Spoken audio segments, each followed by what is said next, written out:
Hello everyone, welcome to Obrad's Record Review, and today we're going to be covering the new posthumous album by the Brooklyn drill rapper himself, Pop Smoke. Now, as many of you know, Pop Smoke was tragically murdered back in February before he could see the release of what is his very first debut studio project.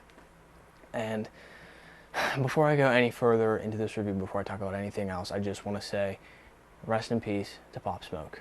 And whenever we lose an artist, whether they're young or they're old, whether they make objectively bad music or they make objectively good music, it is always, always sad to see an artist go, especially a young artist. Now, Pop Smoke had originally started to generate some buzz around his name with his very first two mixtapes last year, Meet the Woo and Meet the Woo 2. And whenever I heard these two mixtapes, I wasn't exactly blown away by what he was doing, and everything kind of seemed to run together at the time. I was still very impressed with, most notably, his voice, that really rich, deep voice of his, and I knew that he was capable of so much more than just this drill rap little section that he had carved out for himself. And that was one of the number one things that I was hoping to get on this record, was different, more exploration, a little bit more experimentation, maybe going more into trap, maybe some R&B, a little bit more singing with his voice, doing something else. My biggest worry going into a record like this, and with any posthumous release, is that the label is able to take whatever is left over and put it together in a cohesive piece that is respectful to the artist and the artist's legacy.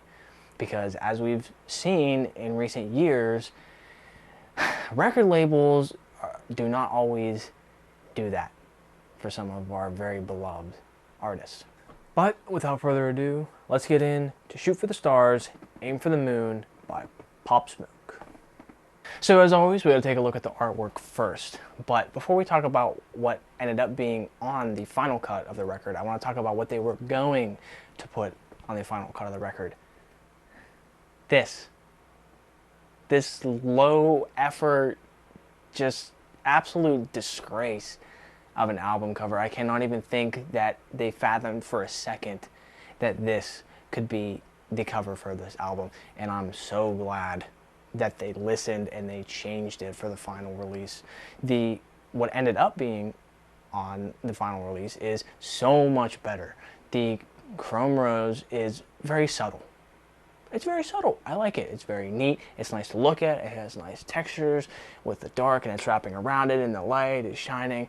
I think it's perfect, especially for a release under this circumstances. I like it. It's subtle. It's clean. And I think it's a really nice cover for something like this. 8 out of 10. Overall, what we're getting through this album is mostly a mixed bag. We have sections where it's more of R&B. He's singing with auto-tune. He's putting effects on his voice. We're going to hip-hop. We're going to trap. There's a whole lot on this album. Most of his original style that was on his Meet the Woo and Meet the Woo mixtapes isn't really here that much. It's very few and far between where we're getting songs like we saw on his two mixtapes. However, I think that this is where he was going anyways. Given his mainstream success with his first two mixtapes and songs like Dior and Shake the Room, it makes sense to me that he would move into more of these sounds. This project is long. It's like almost an hour long. However, with all of the different styles, the different flows, the different instrumentals, there's more than enough here, surprisingly, that kept me interested through the whole thing, even through some sections that were not as interesting as some. Now, the first half of the record is pretty much just straight bangers from the songs from 1 to 11. We kick off the song with Bitch from Tokyo, which I couldn't think of a better way to start this album. It's just an intro track. We get one verse, Pop Smoke, 808 mellow. It's perfect. It's a quick, short verse in his classic style, on his classic beat, but then it ends on that little sung line with the auto-tune that leads us right into Aim for the Moon, which is probably one of the biggest highlights here for me on this track. Here he's working with Quavo, which makes sense as they've collaborated in the past before on other mixtapes. And here it's just such a different style, just a little bit of a different vibe. We have Pop Smoke, he's singing a little bit on the chorus with Quavo in the background, just adding to the vibes. And the chorus, as simple as it is just, they created something good. It was stuck in my head the whole day after I listened to it. Creature was another big standout for me because again, here on this song, we get 808 Mellow, Pop Smoke, drill rap beat. Pop is in his element, but we have that added Swae Lee feature. It was like the missing element here for me. Swae Lee does a great job of just adding that melodic element and creates a really great contrast between Pop's harsh delivery and then Swae Lee's more melodic singing. The biggest question mark here for me, at least on side one, was the song Snitching. This song just feels like they had this leftover verse that they didn't know what to do with and then decided, let's just get some more artists and throw it on and just pad it out and make it a 4-minute song. The song itself, I don't necessarily hate it, but it just doesn't really make sense to me why it was even bothered with to even make out a full song when there's so little of Pop Smoke even on it. Moving in to side two is where things start to get a little bit slower, but not bad. Side two features the biggest question mark for me here on this album, at least in terms of features, because I don't know in what world it made sense to put Karol G on here to put in a Spanish verse. I don't know if these people, they worked together in the past or talked about it, but it just seems really random and out of place. After Enjoy Yourself is when the whole album just seems to just slam on the brakes, putting all of the love songs, just 5 of them right in a row. The songs themselves aren't bad. I don't hate them because as we move through the love songs, we're moving through different styles. Some are more hip hop, some are more R&B. Pop is singing a little bit more, he's rapping a little bit more.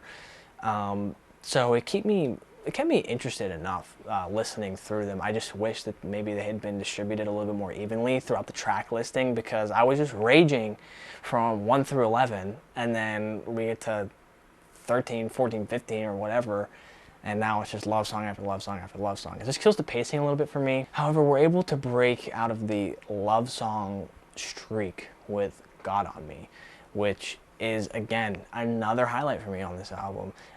We have where he's flipping a 50 Cent verse. He's flipping it, saying, have mercy on the men that want to attack me. And in a way, it was just a little bit chilling, given how he died. We're able to go back and forth between the harsh deliveries with the verses and then going back to the singing on the choruses. The song Tunnel as the outro, I think, was extremely fitting, talking about having dreams and having ambitions and goals. And the ending part of it sounds like an interview that they ripped from, where they're asking him, what's going to be your legacy? What are people going to talk about? When we talk about Pop Smoke, and he was saying how Pop Smoke changed the game and all that, and I really liked that. I thought it was a nice little touch. Overall, I was really surprised with this album and how much versatility that he brought. It sucks that we just will never be able to see where he was going to take all of these things, and it sucks, man. It's terrible. And he did everything here pretty well. There isn't anything here on this album that's really blowing me away, but I think that this album was done well. I think it was handled respectfully, and I give Pop big points here for stepping out of the comfort zone and just putting all these different things on the table. And I think for the most part, he executed a lot of these really well. So for this album, 8 out of 10. I think that this was a very good start for what would have been a very long and successful career for Pop Smoke. But did you guys listen to this record? What did you guys think? Let me know. And I'll see you on the next record review.